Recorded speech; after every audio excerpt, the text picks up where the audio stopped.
المنافقون والمنافقات بعضهم من بعض يأمرون بالمنكر وينهون عن المعروف ويقبضون أيديهم نسوا الله فنسيهم إن المنافقين هم الفاسقون.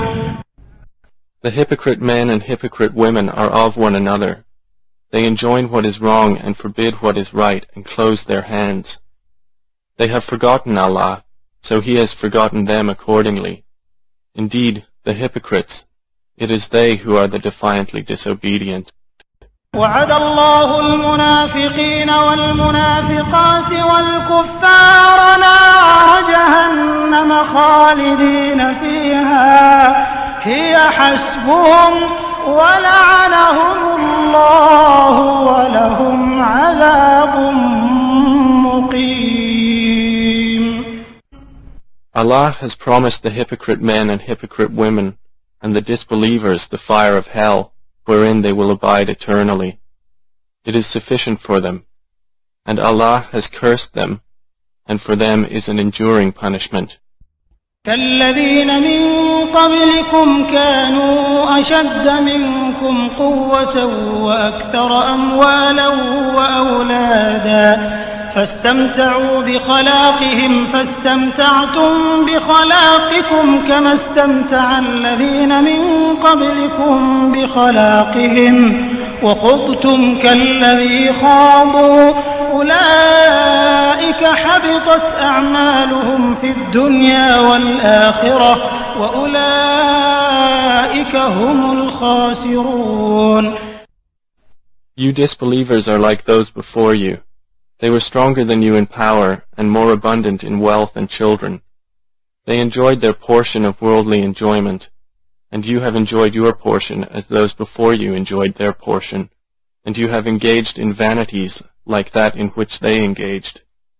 It is those whose deeds have become worthless in this world and in the hereafter, and it is they who are the losers. ألم يأتهم نبأ الذين من قبلهم قوم نوح وعاد وثمود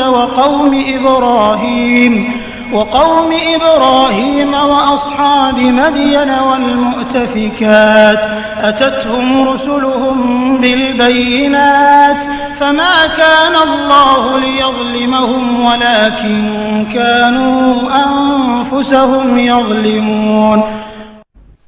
Has there not reached them the news of those before them, the people of Noah and the tribes of Ad and Thamud and the people of Abraham and the companions of Madian and the towns overturned?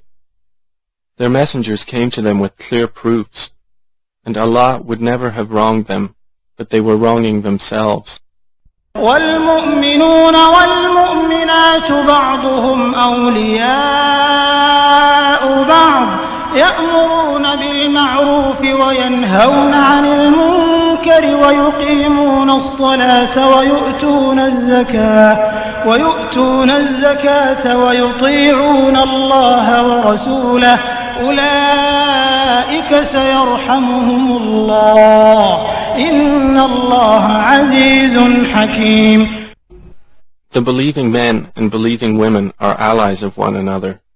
They enjoin what is right and forbid what is wrong, and establish prayer and give zakah, and obey Allah and His Messenger. Those, Allah will have mercy upon them.